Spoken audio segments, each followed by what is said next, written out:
Good morning students.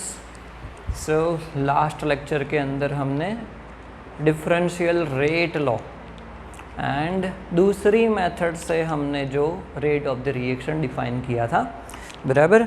आज के इस लेक्चर के अंदर हम लोग ऑर्डर ऑफ द रिएक्शन कि कौन सा ऑर्डर का रिएक्शन है वो देखने वाले हैं।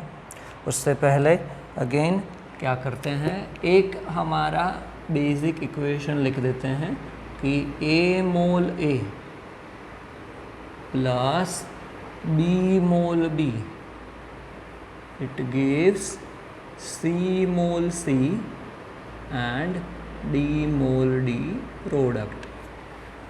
ओके, याद करो हमने लास्ट लेक्चर में ही रेट ऑफ द रिएक्शन लिखना सीखा था, बराबर। चलो हम लोग यहाँ पे लिख सकते हैं कि rate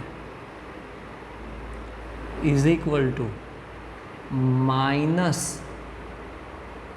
D R by D T is equal to क्या लिख सकते हैं, rate constant K and concentration of A raised to X and into concentration of B raised to Y।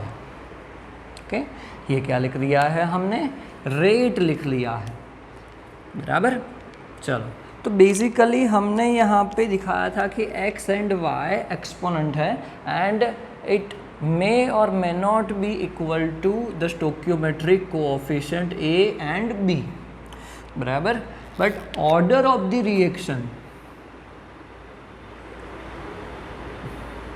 इसके ऊपर से ही डिफाइन किया जाता है कि order of the reaction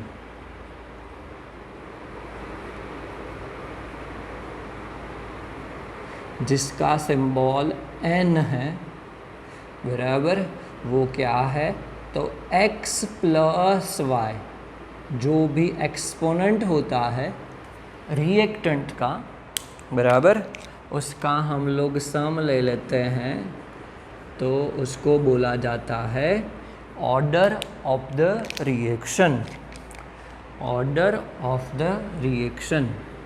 and the value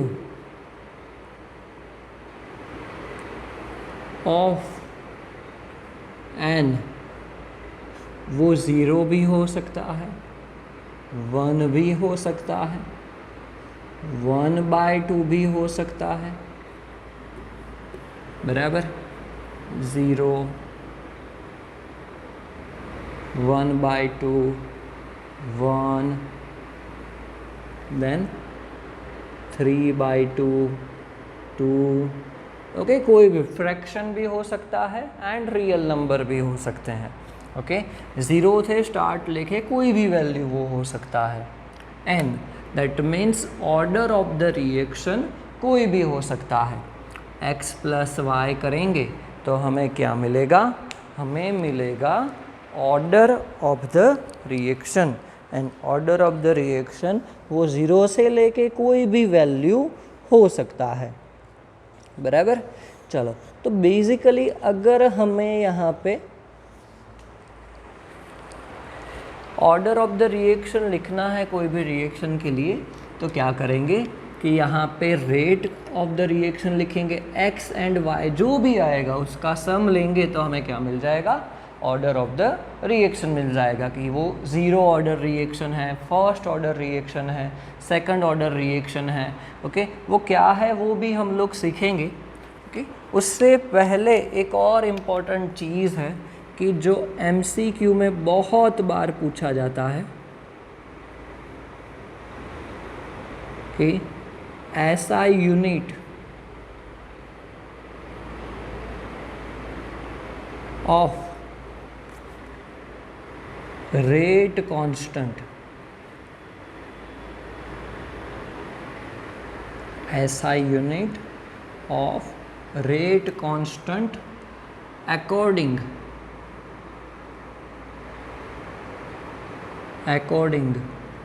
to order of the reaction,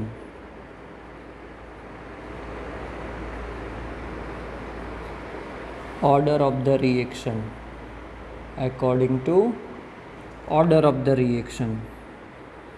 बराबर कि order of the reaction change होगा तो रेट कांस्टेंट का यूनिट भी चेंज हो जाएगा, वो हम लोग देखते हैं यहाँ पे। बट सबसे पहले लिख देते हैं कि रेट इज इक्वल टू, क्या लिखते थे, के कॉन्सेंट्रेशन ऑफ रिएक्टेंट्स। बराबर, तो यहाँ पे ऐसा लिख सकते हैं K is equal to rate divided by A raise to X and B raise to X. तो एक्चुअली क्या है, ये तो रेट का यूनिट हो जाएगा concentration divided by time. And ये तो नीचे कॉन्सेंट्रेशन ही है, बट उसके ऊपर क्या है, x एंड y है। दैट मीन्स यहाँ से तो क्या डिफाइन होता है, ऑर्डर ऑफ द रिएक्शन। बराबर, तो क्या कर लेते हैं, into 1 upon concentration raise to n लिख देता हूँ, जहाँ पे n क्या है, order of the reaction. Okay, तो अगर मुझे लिखना है तो मैं ऐसा लिख सकता हूँ यहाँ पे कि कॉन्सेंट्रेशन 1 माइनस n, यहाँ पे ऊपर ले जाऊँगा तो क्या होगा, एक्सपोनेंट नेगेटिव हो जाएगा। देन सेम बेस है कॉन्सेंट्रेशन, तो हम लोग उसका सम ले लेंगे अपॉन टाइम। तो ये क्या हो गया, एक यूनिट हो गया। बराबर, चलो इसको हम क्या करते हैं, इसके ऐसा यूनिट, कॉन्सेंट्रेशन का ऐसा यूनिट हो जाएगा मोल पर लीटर, क्योंकि जनरली कॉन्सेंट्रेशन डिफाइन किया जाता है मोलारिटी में। किसके अंदर डिफाइन करेंगे, मोलारिटी में। बराबर, तो कॉन्सेंट्रेशन, चलो इसको एक अगेन क्या करते हैं, मोल पर लीटर रेस टू क्या हो जाएगा, 1 minus n divided by second, time का यूनिट हो जाएगा सेकंड। तो ये फाइनली आपका क्या हो गया, यूनिट हो गया किसका, रेट कांस्टेंट k का। बराबर, चलो तो यहाँ पे हम लोग एक टेबल बना देते हैं कि order of the reaction and उसके साथ यूनिट ऑफ के, order of the reaction and unit of के।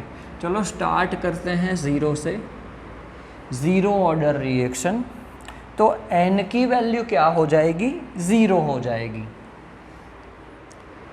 यहाँ पे मैं लिख रहा हूँ पूरा कि मोल पर लीटर 1 माइनस 0 हो जाएगा डिवाइडेड बाय सेकंड।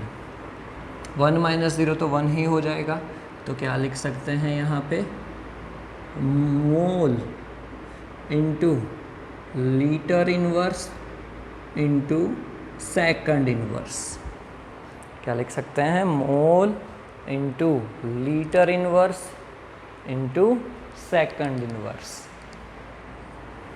बराबर, चलो सेम वे फर्स्ट ऑर्डर लिखते हैं, तो क्या हो जाएगा, n की वैल्यू 1 हो जाएगी, तो मोल पर litre 1 minus 1 divided by second.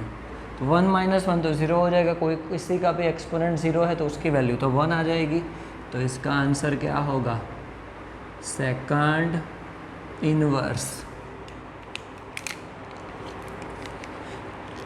तो यहाँ पे एक चीज़ याद रखना, first order reaction it is free from the concentration, आगे हम लोग इसके बारे में डिटेल में पढ़ेंगे,